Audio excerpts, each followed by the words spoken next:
वासुदेवाय। ओम नमो भगवते वासुदेवाय।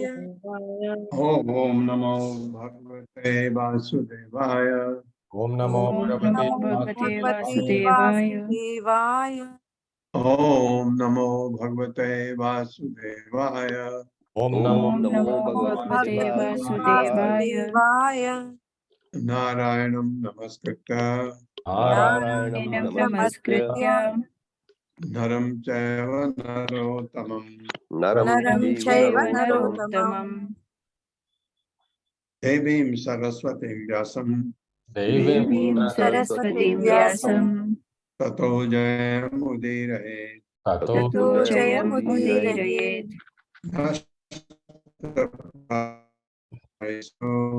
नष्टप्रायेषु भद्रेषु नित्यं भागवत सेवया भगवते उत्तम श्लोके भक्तिर्भवति नैष्ठिकी। हरे कृष्ण। आप सबका स्वागत है। हरे कृष्ण प्रभु जी, दंडवत प्रणाम। हरे कृष्ण माता जी। ये भगवान कपिल अपनी माँ को फिर उपदेश दे रहे हैं। तीसरा श्लोक। तेन संसार पद्मी अवसो अभ्येति अनिर्वृतः प्रासंगिक कर्म दोष है सद असद मिश्र योनिषु। मेरे साथ पढ़िए। तेन संसार पद्मी तेन संसार संसार पदवीं अवसो अभ्येति अनिर्वृतः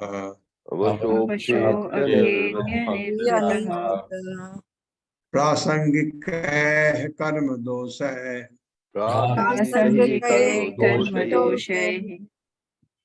सद असद मिश्र योनिषु। हाँ, आप सद असन भी पढ़ सकते हैं क्योंकि नौ तो में चला जाता है, संस्कृत भाषा है। सद असन मिश्र योनिषु या सद असद मिश्र योनिषु। शब्दार्थ है तेन उससे संसार बारंबार जन्म मृत्यु का पद में मार्ग पद अवसह निरुपाय होकर अभेद भोगता है अनिर्वृतः असंतुष्ट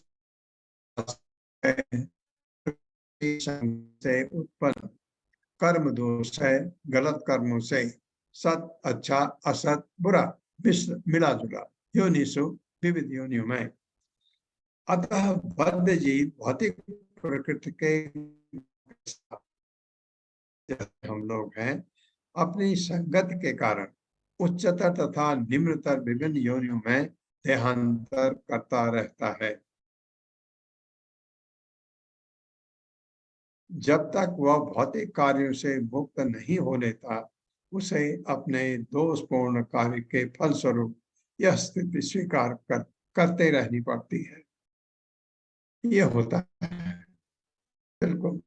कभी आप देखते हैं हम में से कुछ लोग बहुत अच्छी हालत में हैं, कुछ लोग ठीक ठीक हैं, कुछ बहुत खराब हालत में हैं। भौतिक की, आध्यात्मिक नहीं कह रहा हूँ। किस कारण? अपने भौतिक प्रकृति के गुणों के साथ अपनी संगत के कारण। कैसे? उनके हमारे भौतिक तीन गुणों से हमारी संगति है, उस कारण से। मेरे साथ पढ़िए। अतः बद्ध जीव भौतिक प्रकृति के गुणों के साथ अपनी संगति के कारण उच्चतर तथा निम्नतर विभिन्न योनियों में देहांतर करता रहता है। जब तक वह भौतिक कार्यों से मुक्त नहीं हो लेता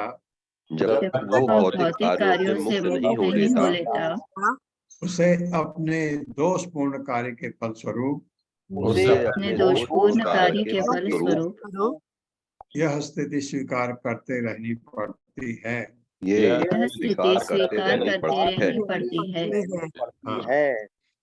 यह प्रकृति का कौन सा गुण आपके ऊपर ज्यादा हावी हो गया उसके अनुसार आपका देहांतर होता है। किस योनि में पता नहीं। मनुष्य योनि में अगर चाहिए, जैसे हम बार बार कहते आए हैं कि भक्ति अगर आप करते हैं तो मनुष्य योनि तो आपकी गारंटेड है। तात्पर्य माता जी, हर्षा माता जी। हरे कृष्ण प्रभु जी। हरे कृष्ण सभी को। शील प्रभुपाद की जय। शील प्रभुपाद द्वारा तात्पर्य। यहाँ पर कर्म दोषे का अर्थ है त्रुटिपूर्ण कर्मों से। यह इस संसार में अच्छा या बुरा जो भी कर्म किया जाता है उनका निर्देश करता है। वे भौतिक संसर्ग के कारण कल्मष युक्त तथा त्रुटिपूर्ण होते हैं। मूर्ख बद्धजीव यह सोच सकता है कि वह लोक कल्याण के लिए अस्पताल खोलकर या शिक्षा देने के लिए शोषण संस्था खोलकर शैक्षण संस्था खोलकर दान दे रहा है, किंतु वह यह नहीं जानता कि ऐसे सारे कार्य दोषपूर्ण होते हैं, क्योंकि इससे उसे एक शरीर से दूसरे में देहांतरण से छूट नहीं मिल सकती। यहाँ स्पष्ट उल्लेख है सद असत मिश्र योनेषु।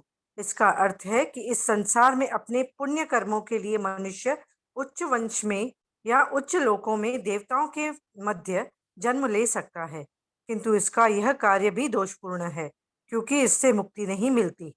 उत्तम स्थान या उच्च कुल में जन्म लेने का अर्थ यह नहीं होता कि इससे सांसारिक कलेशों अर्थात जन्म मृत्यु जरा तथा व्याधि के कष्टों से बचा जा सकता है। बद्धजीव प्रकृति के सम्मोह में वशीभूत होकर यह नहीं समझ पाता कि इंद्रिय तृप्ति के लिए जो भी कार्य किया जाता है वह दोषपूर्ण होता है। केवल भगवान की भक्ति के लिए किए जाने वाले कार्य उसे दोषपूर्ण कर्म के फल से छुटकारा दिला सकते हैं। चूंकि वह ऐसे दोषपूर्ण कार्य बंद नहीं करता, इसलिए उसे शरीर बदलने पड़ते हैं, कभी उच्च तो कभी निम्न।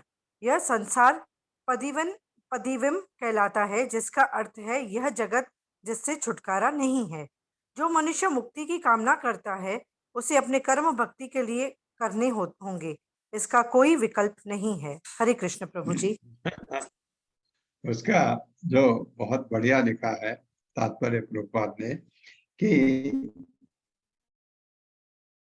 हम सोचते हैं बहुत सारे लोग क्या करते हैं, बहुत दानी होते हैं, दान देते हैं और खोल देते हैं, शैक्षणिक संस्थानों को खोल देते हैं, स्कूल बना देते हैं, धर्मशालाएं बनाते हैं, काफी दान करते हैं। अगर उन्होंने कोई त्रुटि नहीं की है तो उनका निश्चय ही स्वर्ग जाना निश्चित बनता है। अगर उन्होंने कोई और गड़बड़ नहीं किया, अपनी जिंदगी में कोई गलत काम नहीं किए जो उनको रोक सकते हैं, नहीं तो वह स्वर्ग तो अवश्य जाएंगे। लेकिन स्वर्ग जाना जन्म मृत्यु के व्याधि से छुटकारा नहीं है, क्योंकि स्वर्ग में आपके ये पुण्य खत्म हुए तो फिर धरती पर आएंगे। तो जन्म मृत्यु जरा व्याधि से छुट्टी पाना खाली एक ही तरीके से है जो प्रभुपाद बता रहे हैं कि वो कलुषित हैं, दोषपूर्ण है। दोषपूर्ण का मतलब वो गलत काम नहीं कर रहे। दोषपूर्ण किस ढंग से है? आध्यात्म के हिसाब से। अगर भक्ति नहीं करते हैं तो जो भी कर्म आप करते हैं वो दोषपूर्ण हो जाते हैं। दोषपूर्ण का मतलब है कलुषित, कंटेमिनेट हो जाते हैं। तो इसलिए हमको वो भगवत धाम जाने के लिए रुकावट करते हैं। भगवत धाम जाने के लिए आपको, तो आप सोचते हैं कि ये काम गलत है, जो लोगों का भला करते हैं, जो लोग तकलीफ में हैं उनकी मदद करते हैं, नहीं, बहुत अच्छा काम, लेकिन उसके साथ भक्ति जरूरी है। अगर भक्ति करेंगे उसके साथ में तो वो वैकुंठ जा सकते हैं, भगवत धाम जा सकते हैं। ये कहने का मतलब है प्रभुपाद का। हमको मिश्रित फल, हम अच्छा भी करते हैं, ऐसा नहीं है, हम अच्छा काम भी करते हैं। कभी कभी हम ऐसा काम करते हैं जो अपने लिए हो पूरी तरह से, और कभी कभी हमसे ऐसे काम भी हो जाते हैं जिससे दूसरे का नुकसान होता है। तो दूसरे का नुकसान वाला काम हमको तकलीफ देता है, क्योंकि उसका रिएक्शन आता है। अच्छे कर्म का रिएक्शन आता है, बिल्कुल आपको अच्छा फल मिलेगा उसका। कौन सा? भौतिक भौतिक फल चाहिए, मिलेगा, अच्छा मिलेगा। खराब किया तो उसका दंड मिलेगा। जो हम आप सोचते ना, हम बीमार हो गए और ये हो गए, हमारा इसकी जल्दी डेथ हो गई, हमारे कर्मों के हिसाब से। इसमें भगवान का कोई डायरेक्ट इंटरफेरेंस नहीं होता। उन्होंने एक कानून बनाए होंगे कि जो ऐसा करेगा उसको ये दंड। भगवान के जो पार्षद हैं उन्होंने बनाए होंगे भगवान को की अध्यक्षता में कि इसको ऐसा दंड, इसको ऐसा दंड, इसको ऐसा दंड। तो ये बनाया होगा। अब क्या होता है, और वो तालमेल कहाँ बैठता है? माँ बाप का बेटा है जवान, मर गया कोई एक्सीडेंट में, तो खाली उस जो मरा उसके कर्मों का ही फल नहीं है। माँ बाप ने भी तो भौतिक दुख देखा, उसकी वजह से उनके भी कर्म ऐसे मिलजुल के ऐसा बनता है। और अगर आप भक्ति में हैं तो आपका फल पाप पुण्य बिल्कुल नहीं, न पाप न पुण्य। कर्म फल हमको बांध देता है। और कर्म फल हमको चाहिए ही नहीं। हमको इसलिए भक्त क्या कहता है, मुझे कुछ नहीं चाहिए, भगवान की सेवा, कहीं भी रहूं भगवान। आप प्रहलाद महाराज ने वही कहा, नृसिंहदेव भगवान ने कहा वर मांग वो कहते बस आपका स्मरण मेरे हमेशा रहे, वही वही आपका आशीर्वाद चाहिए, मुझे और कुछ नहीं चाहिए। तो लेकिन क्या भगवान भक्त को छोड़ेंगे? नृसिंह हिरण्यकश्यप को मारा तो उसको राजा बना दिया, प्रहलाद महाराज राजा बने थे। ऐसे ही ध्रुव, ध्रुव का वर्णन आएगा अभी अगले अध्याय, अगले स्कंद में। तो ध्रुव ने तपस्या की, ऐसी तपस्या, ऐसी तपस्या, आप सुनेंगे ताजुब हो जाएंगे। भगवान ने 6 महीने में उसको दर्शन दे दिए। कहा ऐसे चीजें मांगते हो जो असंभव है असंभव था जो उन्होंने मांगा। भगवान ने कहा लेकिन मैं फिर भी दे रहा हूं तुमको, क्योंकि मैं तुम्हारी तपस्या से बहुत खुश हूं। तो फिर ग्लानि हुई, मैं क्या मांग बैठा। पहले जब उन्होंने मांगा तब वो बिल्कुल भौतिक स्तर पर थे, और जब तपस्या से भगवान के दर्शन हुए तो उनको लगा कि मैं कितना मैं किस स्तर से मैंने क्या मांग लिया भगवान से। ये कूड़ा करकट भगवान से मांगने की चीज थोड़ी है। तो उनको बहुत ही ग्लानि हुई। भगवान ने उनको उनके पिता का दिया। उसके बाद ऐसा लोक मांगा ध्रुव ने कि जो जो सबसे इस ये ब्रह्मांड में किसी के पास ना हो ऐसा शासन चाहते थे। भगवान ने कहा वो भी मैंने तुमको पूरा कर रहा हूँ, ध्रुव लोक दे रहा हूँ। वहां को किसी ने राजी नहीं किया। वो लोग में ये खासियत है, ये खासियत है, ये तुम्हारे लिए, तुम मरने के बाद उस लोक में रहोगे। ये इतना इतना करते हैं भगवान भक्तों के लिए। तो लेकिन प्रहलाद ने तो कभी मांगा नहीं। ध्रुव ने मांगा पहले, कब? जब वो भौतिक स्तर पर था। लेकिन उसने बाद में जब भगवान के दर्शन हुए तो अब ग्लानि हुई कि मैं क्या मांग बैठा इनसे, लेकिन वो भी भगवान ने पूरी की उसकी। तो भक्ति में आप कुछ भी प्राप्त कर सकते हैं भगवान से, लेकिन भगवान का भक्त जैसे मैंने चाहा कुछ नहीं मांगता है, कुछ नहीं चाहता। जैसे आपको पता है कि प्रहलाद महाराज पैदा, उन्होंने कुछ नहीं मांगा लेकिन राज्य उनको भी मिला।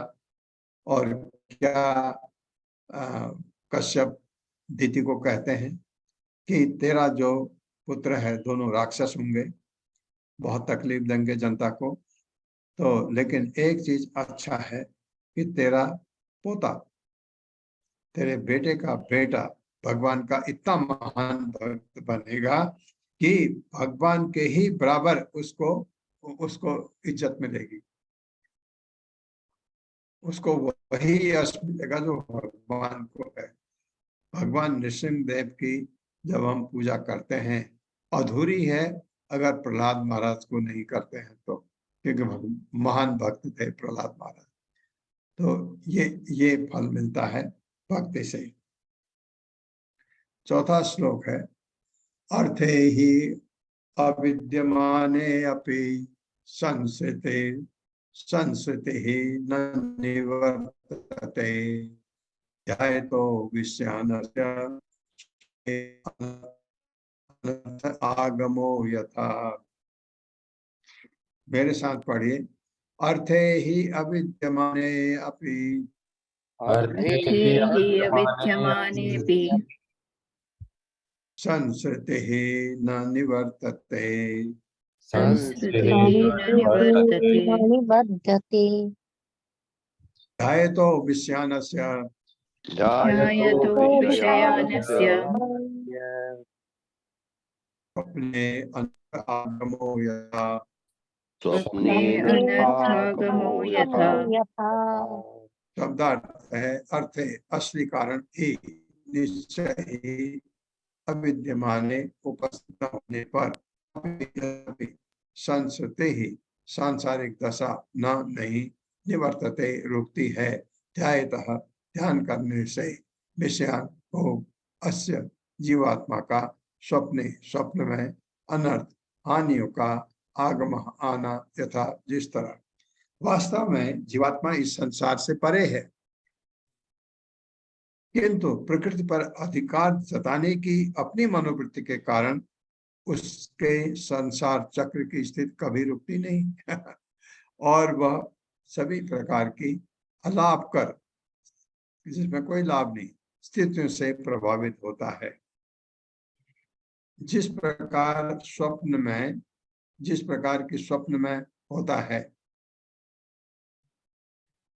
मेरे साथ पढ़िए, वास्तव में जीवात्मा वास्तव में जीवात्मा इस संसार से परे है, इस संसार से परे है, किंतु प्रकृति पर अधिकार जताने की प्रकृति पर अधिकार जताने की अपनी मनोवृत्ति के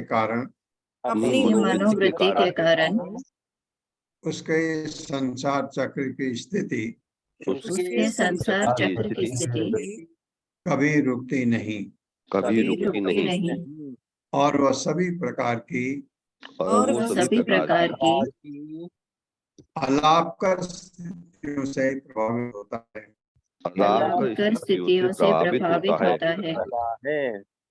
जिस प्रकार की स्वप्न में होता है, तात्पर्य माता जी। हरे कृष्ण। अत्रि मोदक माता जी।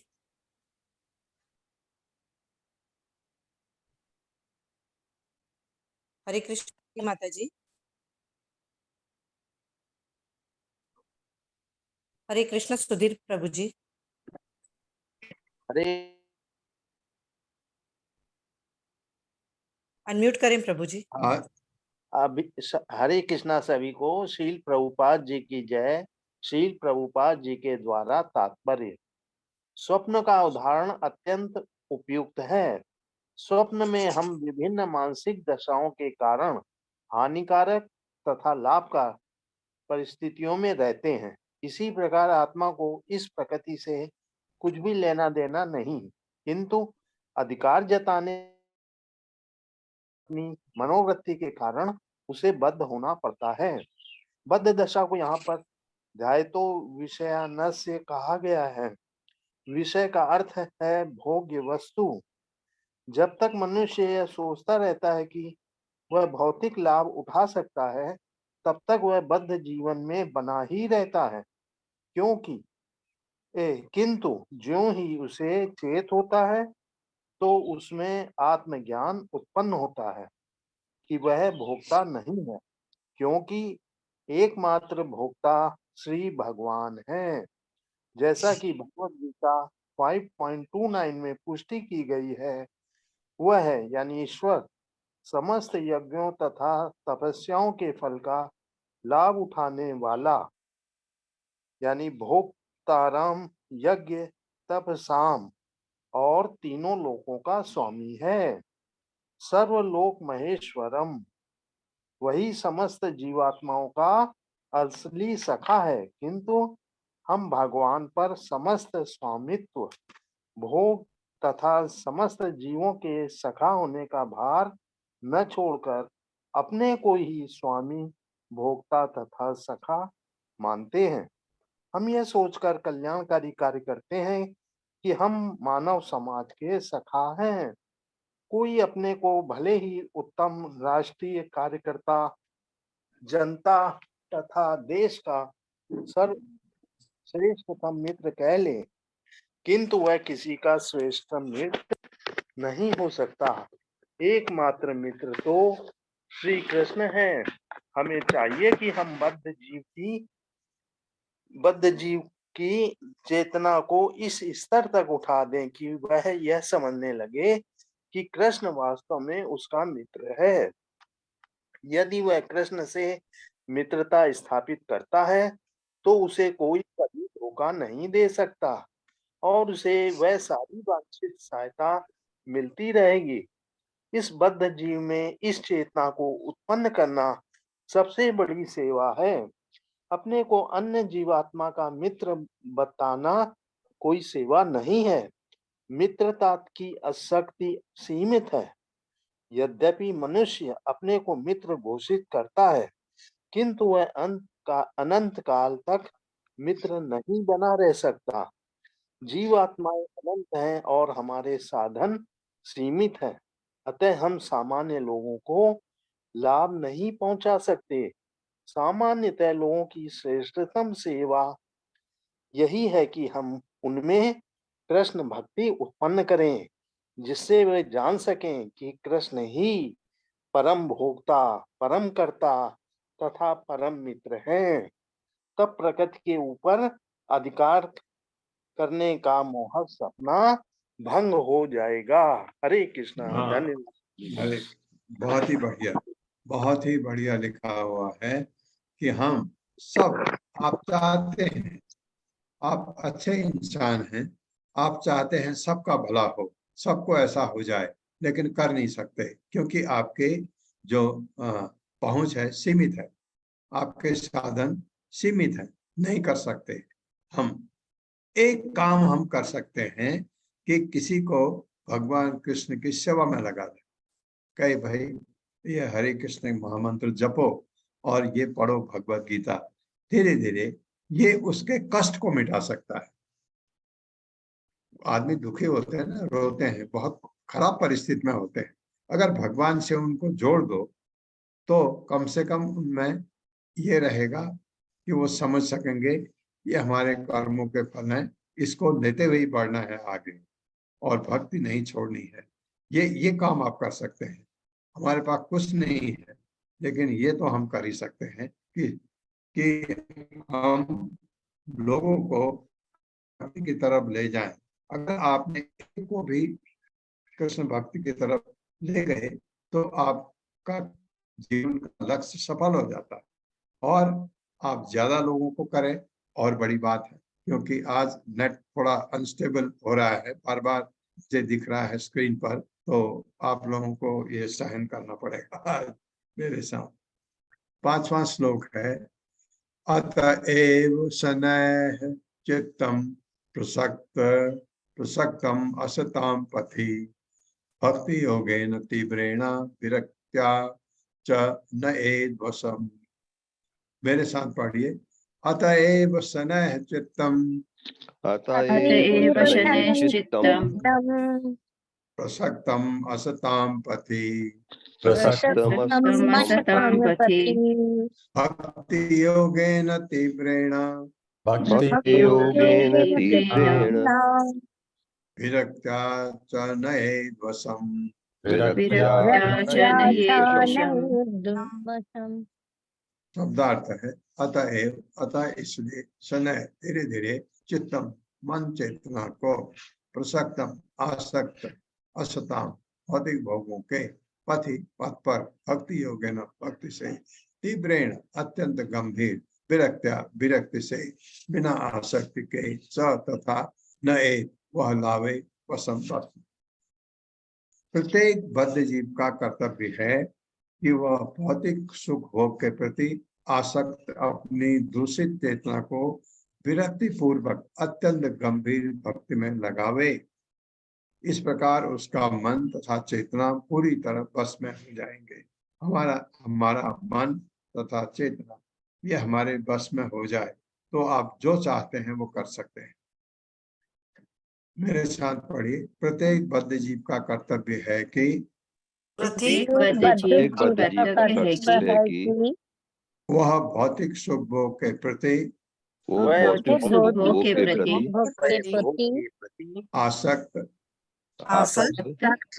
अपनी दूसरी चेतना को अपनी दूसरी चेतना को विरक्ति पूर्वक अत्यंत गंभीर भक्ति में लगावे। अत्यंत गंभीर भक्ति में लगावे। इस प्रकार उसका मन तथा चेतना इस प्रकार उसका मन तथा चेतना पूरी तरह बस में हो जाएंगे। पूरी तरह बस हो जाएंगे। तात्पर्य माता जी। हरे कृष्ण। अत्री माता जी। हरे कृष्ण माता जी। तात्पर्य श्रील प्रभुपाद के जय, श्रील प्रभुपाद के द्वारा। इस श्लोक में मुक्ति की विधि अति सुंदर ढंग से समझाई गई है।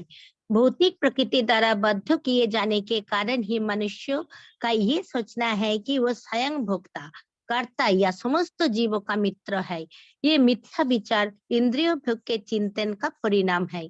जब मनुष्य ये सोचता है कि वो अपने देश, समाज या की मानवता का सर्वोत्तम मित्र है, और तब वो विविध राष्ट्रीय परोपकारी एवं परमात्मावादी कार्यों में अपने आप को लगाता है, तो ये सब मात्र इंद्रियों तृप्ति के प्रति अधिक एकाग्रता होती है। ऐसा तथाकथित राष्ट्रीय नेता या मानवतावादी सबकी सेवा नहीं करता, वो मात्र अपनी इंद्रियों की सेवा करता है। ये तथ्य है, किंतु बद्धजीव इसे समझ नहीं पाता, क्योंकि वो भौतिक प्रकृति के मायाजाल से मोहग्रस्त रहता है।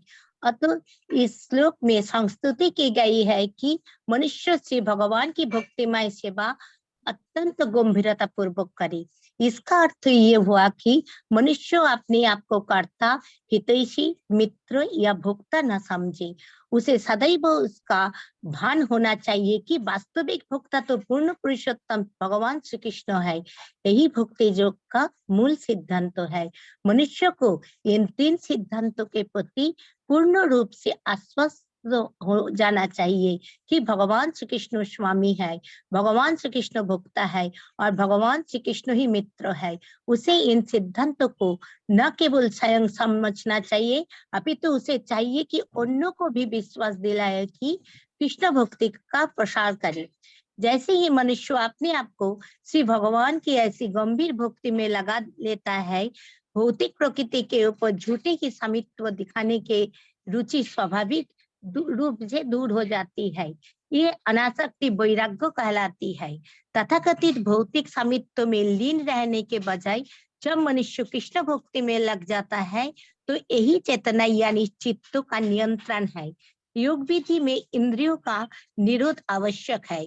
योगो इंद्रिय संयम, चूंकि इंद्रियां सदैव सक्रिय रहती है और मनुष्य उनकी सक्रियता को रोक नहीं सकता, अतः उनकी सक्रियता को श्री भगवान की सेवा में ही लगाना चाहिए।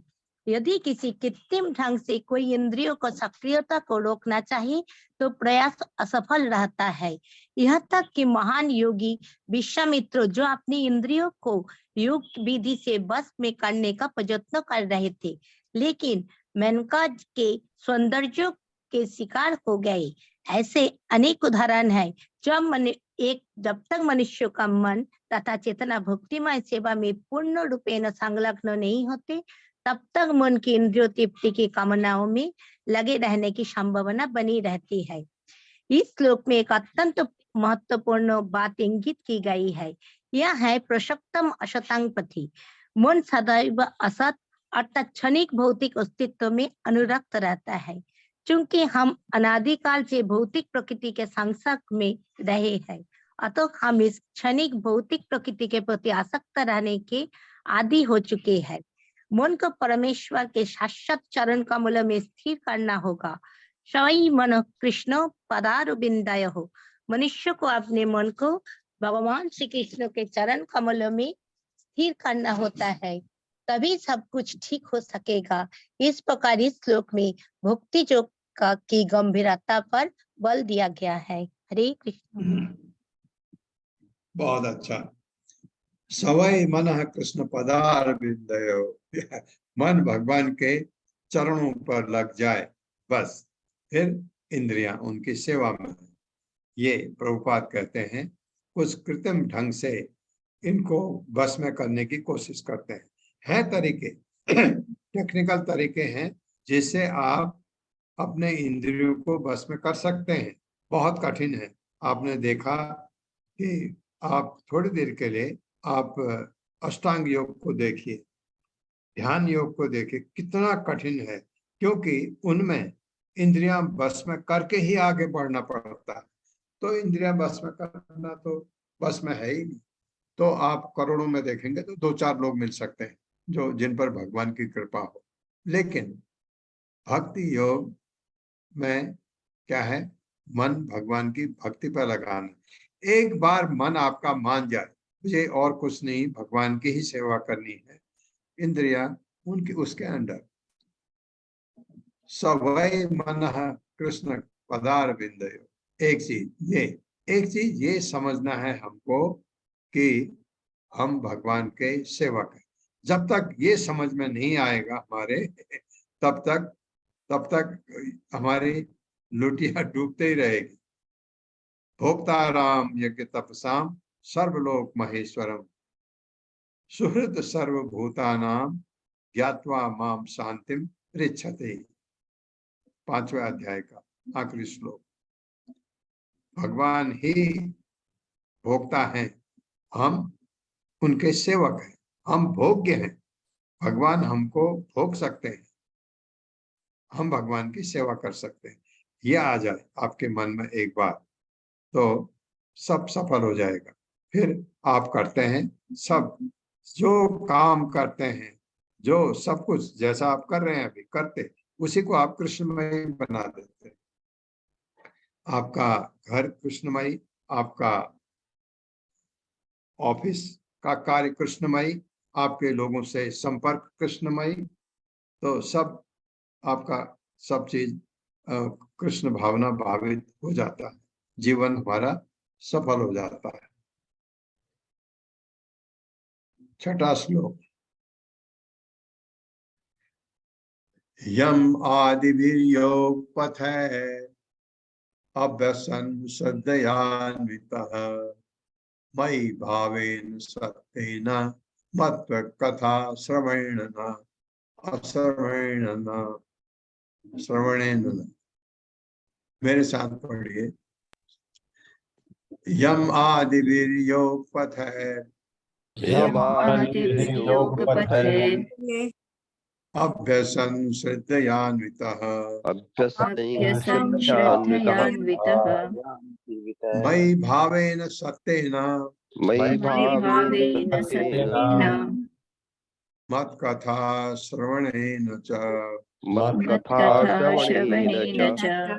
शब्दार्थ है यम आदि भी, यम इत्यादि योग पथ है, योग पद्धति के द्वारा अभ्यसन अभ्यास करते हुए श्रद्धया अन्वितः परम श्रद्धा समेत मई मुझ में भावेन भक्ति से सत्येन अमिश्रित मत कथा मेरे विषय की कथाएं श्रवणेन सुनने से च तथा मनुष्य को योग पद्धति की संयम आदि विधियों के अभ्यास द्वारा श्रद्धालु बनना चाहिए और मेरे कीर्तन तथा श्रवण द्वारा अपने आप को शुद्ध भक्ति के पद तक ऊपर उठाना चाहिए।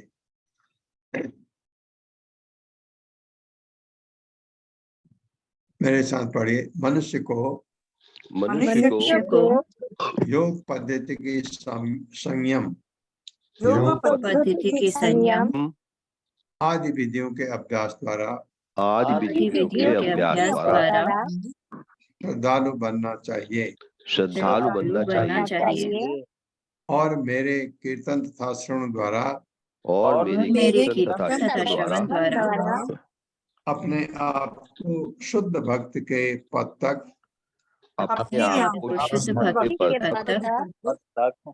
ऊपर उठाना चाहिए। हाँ, ये भगवान कपिल कह रहे हैं अपनी माँ देवती को। तात्पर्य। हरे कृष्णा अशोक प्रभु जी। हरे कृष्णा माता जी, हरे कृष्णा प्रभु जी।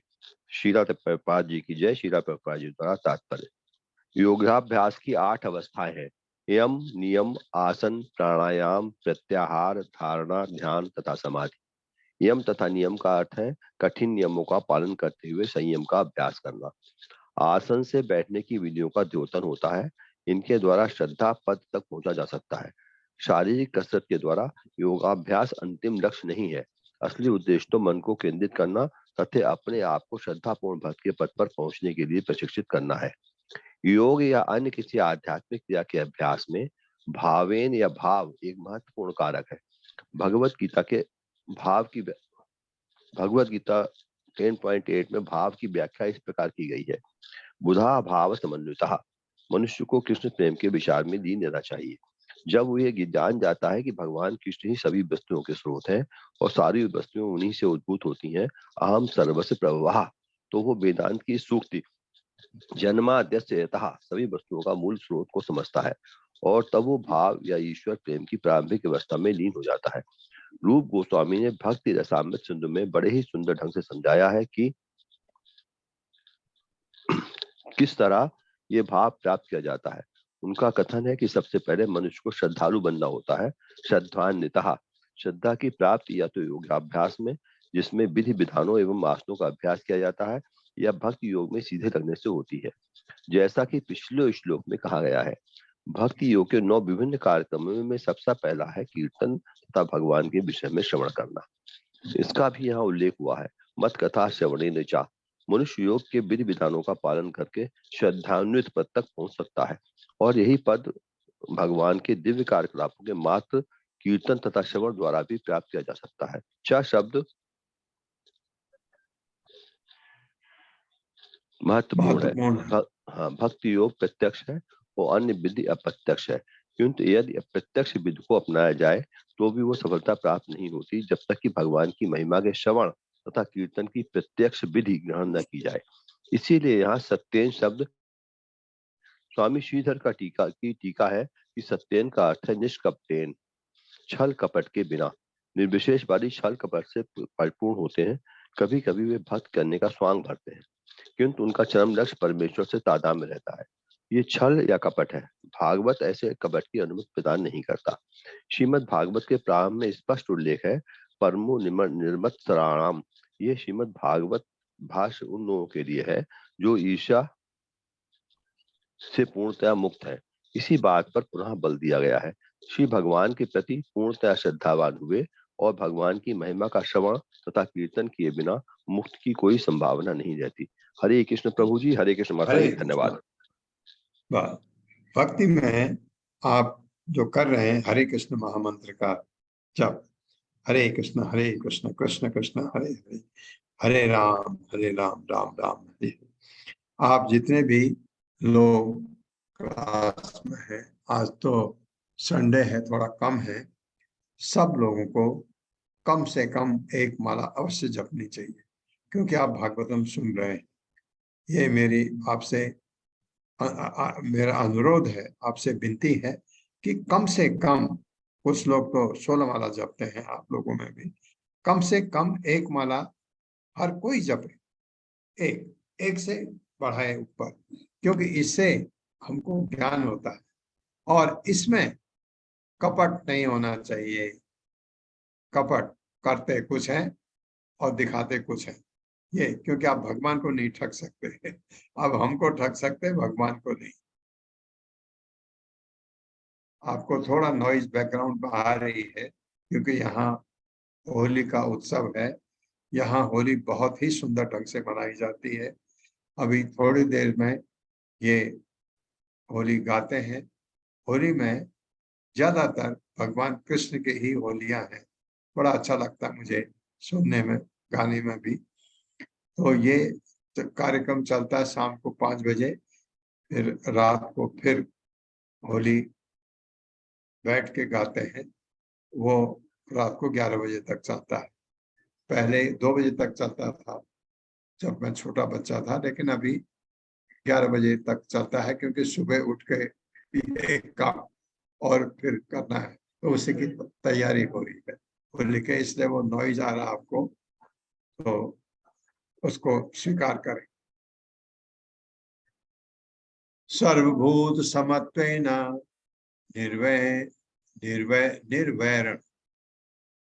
निर्वैरेण अप्रसंगतः धर्मचर्येण मौनेन स्वधर्मेण बलीयसा। मेरे साथ पढ़िए। सर्वभूत समत्वेन निर्वैरेण अप्रसंगतः ब्रह्मचर्येण मौनेन स्वधर्मेण बलीयसा।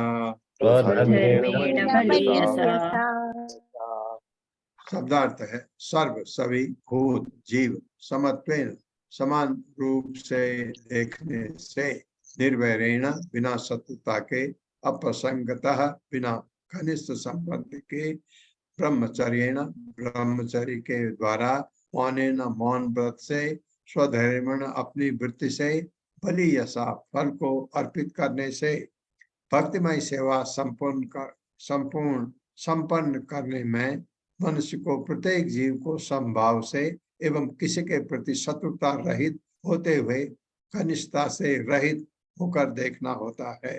उसे ब्रह्मचर्य व्रत धारण करना होता है, गंभीर होना होता है और कर्म फलों को भगवान को अर्पित करते हुए अपने नित्य कर्म करने होते हैं।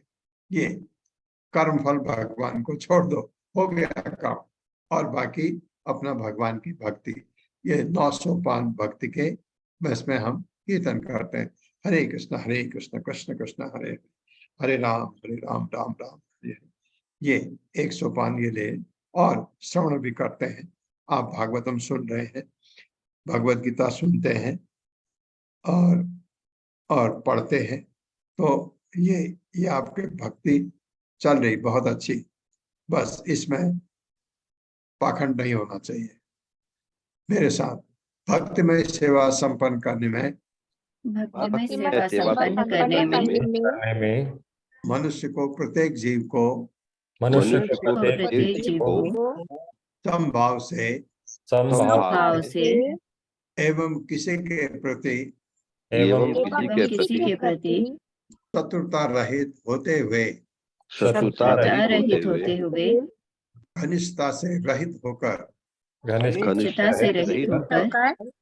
देखना होता है,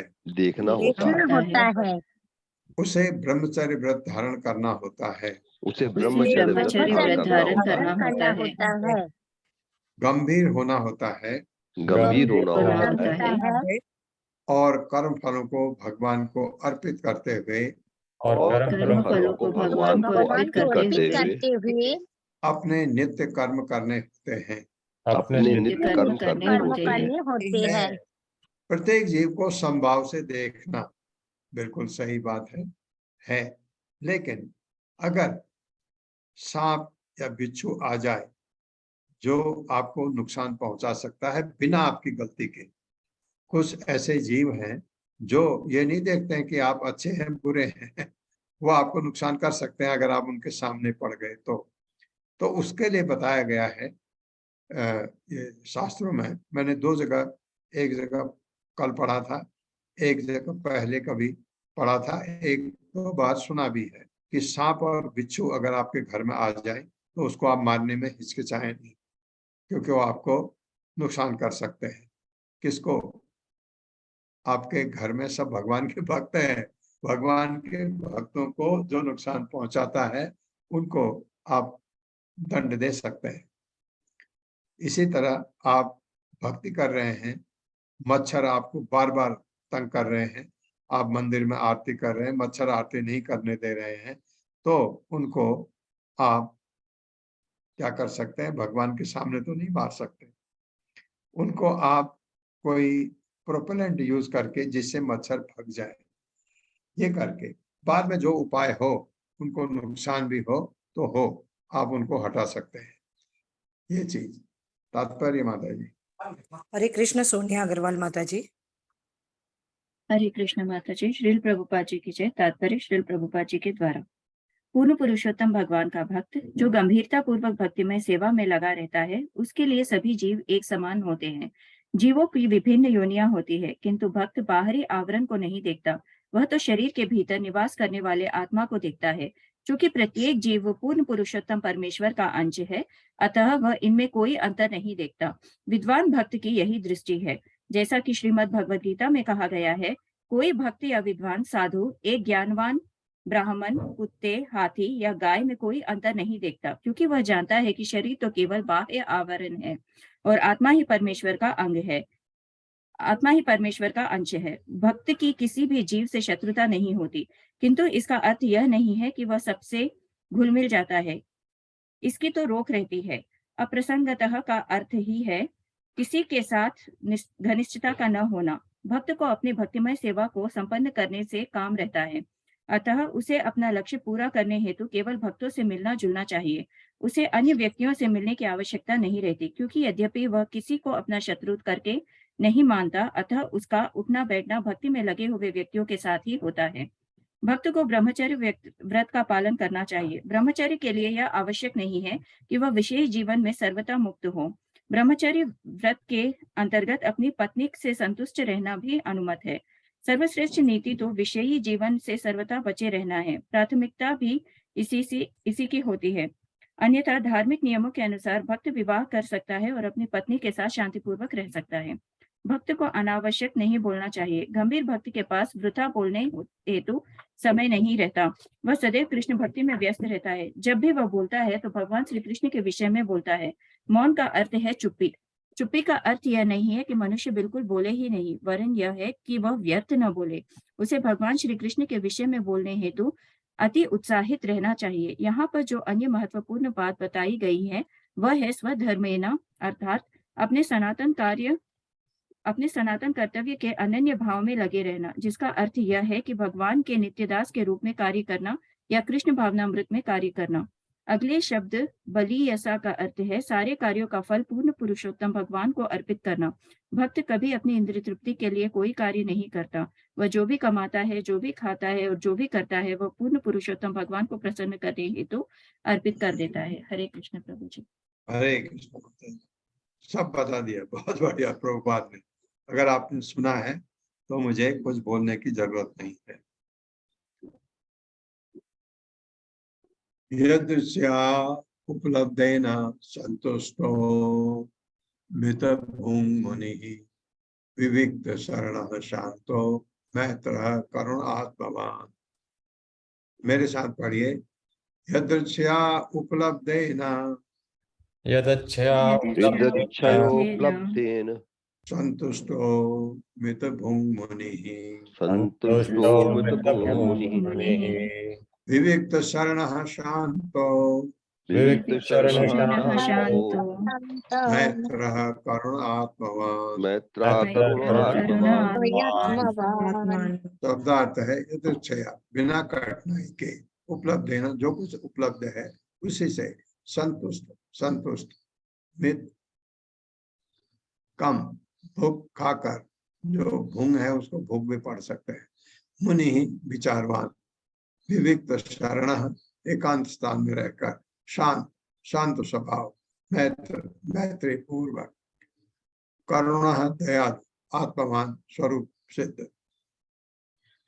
भक्त को चाहिए कि वो कि बहुत कठिनाई के बिना जो कुछ वह कमा सके उससे से संतुष्ट रहे। जितना आवश्यक हो उससे अधिक उसे नहीं खाना चाहिए। उसे एकांत स्थान में रहना चाहिए और सदैव विचारवान, शांत, मैत्रीपूर्ण, उदार तथा स्वरूप सिद्ध होना चाहिए। मेरे साथ पढ़िए। भक्त को चाहिए कि बहुत कठिनाई के बिना जो कुछ कमा सके उसी से संतुष्ट रहे। जितना आवश्यक हो उससे अधिक उसे नहीं खाना चाहिए। उसे एकांत स्थान में रहना चाहिए। और सदैव विचारवान, शांत, मैत्रीपूर्ण, उदार तथा स्वरूप सिद्ध होना चाहिए। हाँ, एकांत स्थान का मतलब अकेले बैठने से नहीं है। जैसे पहले वाले श्लोक में बताया गया, वो भक्तों के साथ शांत नहीं रहता। भक्त को मौन रहना चाहिए का मतलब है बकवास की बातें नहीं करनी चाहिए, उसमें समय नहीं बिताना चाहिए। और आपका परिस्थिति ऐसी है कि आप लोगों के बीच में है, माला पकड़िए, हरे कृष्ण कृष्ण कृष्ण हरे हरे, हरे राम राम राम हरे हरे। ये कहें, सुने जो सुनना है जो कहें व्यंग, कोई फर्क नहीं पड़ता, तो आपका समय बर्बाद नहीं होता। अगर आप लग गए गप्पों में उनके साथ, तो एकांत से मतलब ये है कि वो मौन का मतलब भी यही है। क्यों मौन रहता है? कि फालतू की बातें नहीं करना चाहता, उनमें उलझ जाता, फिर फालतू की बातें सुनेगा, पार्टिसिपेट करेगा, सवाल भी पूछेगा, फिर कुछ और डिस्कशन करके अपना समय बर्बाद नहीं करेगा। भक्त हमेशा भगवान के ही बारे में सोचता है, उन्हीं के बारे में कार्य करता है। हरे कृष्ण। गोपाल झा प्रभु जी।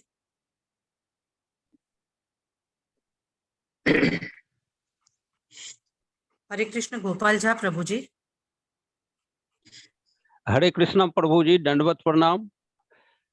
श्रील प्रभुपाद जी की जय, श्रील प्रभुपाद जी की जय। तात्पर्य श्रील प्रभुपाद जी के द्वारा जिस किसी ने भी भौतिक शरीर स्वीकार किया है, उसे काम करके या किसी आजीविका के द्वारा शरीर की आवश्यकता पूरी करनी चाहिए। भक्त को उतनी आय के लिए ही कार्य करना चाहिए जितनी नितांत आवश्यकता हो। उसे उतनी ही आय से संतुष्ट रहना चाहिए और अनावश्यक रूप से संचित करने तथा अधिक के लिए प्रयास नहीं करना चाहिए। बद्ध अवस्था में जिस मनुष्य के पास धन नहीं होता, वह प्रकृति पर प्रभुत्व जमाने की इच्छा से धन अर्जन करने हेतु सदैव कठोर परिश्रम करता देखा जाता है। लेकिन भगवान श्री कपिल उपदेश देते हैं कि हमें ऐसी वस्तुओं के लिए कठिन प्रयास करने की आवश्यकता नहीं है, जो कृषि बाह्य परिश्रम के बिना स्वतः मिल जाती है। इस प्रसंग में उपयुक्त उचित शब्द या यदृच्छया, जिसका अर्थ यह है कि प्रत्येक जीव को वर्तमान शरीर में पूर्व निर्धारित सुख तथा दुख मिलते हैं, यह कर्म का सिद्धांत कहलाता है। ऐसा संभव नहीं है कि अधिकाधिक धन संग्रह करने के प्रयासों से ही मनुष्य ऐसा कर सकेगा, अन्यथा प्रायः सभी भक्ति समान रूप से धनी होते।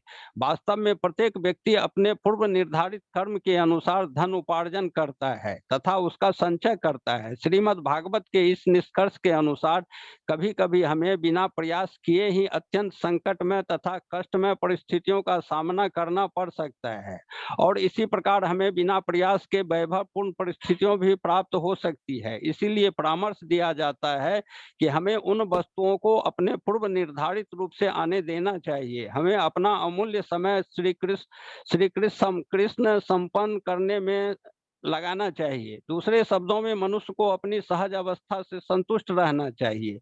यदि प्रारब्ध वश कोई ऐसी परिस्थिति में पड़ जाए जिसमें दूसरे की तुलना में वह अधिक वैभव संपन्न न हो, तो उसे विचलित नहीं होना चाहिए। उसे चाहिए कि वह अपना अमूल्य समय कृष्ण भक्ति बढ़ाने में लगाए। कृष्ण भक्ति में उन्नति किसी संपन्न या विपन्न भौतिक अवस्था पर निर्भर नहीं करती, क्योंकि वह भौतिक जीवन द्वारा लगाए जाने वाले प्रतिबंधों से मुक्त है। एक अत्यंत निर्धन व्यक्ति भी अत्यधिक धनी व्यक्ति के ही समान कृष्ण भक्ति संपन्न कर सकता है। अतः उसे श्री भगवान द्वारा प्रदत्त अपनी स्थिति से संतुष्ट रहना चाहिए। यह अन्य शब्द मीत भूख आया है। इसका अर्थ है कि मनुष्य को शरीर बनाए रखने हेतु जितनी आवश्यकता हो उतनी ही भोजन करना चाहिए। मनुष्य को जीव की तुष्टि के कारण पेटू नहीं बन जाना चाहिए। मनुष्य के खाने हेतु अन्न, फल, दूध तथा ऐसे ही ढेरों आहार उपलब्ध है, परंतु स्वाद के प्रति अत्यधिक ललायित नहीं रहना चाहिए, और वह सब नहीं खाना चाहिए जो मनुष्यों के लिए नहीं है। विशेष रूप से भक्तों को प्रसाद खाना चाहिए, जो पूर्ण पुरुषोत्तम भगवान को अर्पित किया गया भोजन होता है। वह ऐसे भोजन के उचिष्ट अंश को ही ग्रहण करे। श्री भगवान के अंश अन्न, सब्जियां, फल, फूल तथा दूध की बनी सात्विक वस्तुएं ही प्राप्ति की जाती है। अतः रजोगुनी तथा तमोगुनी भोजन अर्पित करने हेतु कोई स्थान नहीं रह जाता। भक्त को लालची नहीं होना चाहिए। यह भी संतुष्टि की गई है कि भक्त मुनि अर्थात विचारवान हो, उसे सदैव भगवान श्री कृष्ण का चिंतन करना चाहिए और श्री भगवान की उत्तम प्रकार से सेवा करने के बारे में सोचना चाहिए। उसकी एकमात्र चिंता यही होनी चाहिए जिस प्रकार एक भौतिकवादी अपनी भौतिक दशा सुधारने हेतु सदैव सचेष्ट रहता है, उसी प्रकार भक्त को चाहिए कि वह सदैव कृष्ण भावनामृत में अपनी स्थिति में सुधार लाने के विचारों में लगा रहे। इसीलिए भक्त को मुनि होना चाहिए। अगली संस्तुति यह है कि भक्त को एकांत स्थान में रहना चाहिए। समान रूप से साधारण मनुष्य पाउंड सीलिंग पेंस अर्थात भौतिक उन्नति में रुचि रखता है, जो भक्त के लिए अनावश्यक है। भक्त को ऐसा निवास स्थान चुनना चाहिए जहां प्रत्येक व्यक्ति भक्ति में रुचि रखता हो। अतः समान रूप से भक्त किसी ऐसे पवित्र तीर्थ स्थान में चला जाता है जहां भक्तगण रहते हैं। यह संस्तुति की गई है कि भक्त ऐसे स्थान में रहे जहां बड़ी संख्या में समान व्यक्ति ना रहते हो। एकांत स्थान में निवास करना आवश्यक है। विविक्त शरण। अगली बात है शांत। भक्त को उद्विग्न नहीं होना चाहिए, उसे अपनी सहज आय से संतुष्ट रहना चाहिए। स्वास्थ्य के लिए जितना आवश्यकता हो उतना ही खाना चाहिए। एकांत स्थान में रहना चाहिए और सदैव शांत रहना चाहिए। कृष्ण भक्ति संपन्न करने हेतु मन की शांति आवश्यक है। अगली बात है मैत्र अर्थात मैत्री भाव। भक्त को सबके साथ मैत्री भाव रखना चाहिए, किंतु उसकी घनिष्ठ केवल दो भक्तों से होनी चाहिए। अन्य व्यक्ति के साथ उसे औपचारिक होना चाहिए। वह कहे कि महाशय आप जो कहते हैं वह सब ठीक है, परंतु उसके साथ वह घनिष्ठ ना बने। किंतु कि ऐसे भक्त को ऐसे लोगों पर दयालु होना चाहिए जो भोले भाले हैं, जो ना तो नास्तिक है और ना आत्म साक्षात्कार में अत्यधिक उन्नत है। भक्त को उनके प्रति दयावान रखना चाहिए और जहां तक हो सके कृष्ण भावना भावित में प्रगति करने हेतु उन्हें उपदेश देना चाहिए। भक्त को सदैव आत्मवान या स्वरूप सिद्ध होना चाहिए। उसे यह कभी नहीं भूलना चाहिए कि उसका मुख्य कार्य आध्यात्मिक चेतना या कृष्ण भक्ति के प्रति लाना है। वह भूलकर भी अपने आप को शरीर या मन नहीं समझे। आत्मा का अर्थ है शरीर अथवा मन, किंतु यह आत्मवान का विशेष अर्थ यह है कि मनुष्य को अपने बस में होना चाहिए। उसे सदैव इस शुद्ध चेतना में रहना चाहिए कि वह भौतिक शरीर या मन ना होकर आत्मा है। इससे वह विश्वास पूर्वक कृष्ण भक्ति में प्रगति कर सकेगा। हरे कृष्णा प्रभु जी। हरे कृष्णा प्रभु। बहुत अच्छा पढ़ा आपने और बहुत अच्छे अच्छे शब्द थे इसमें।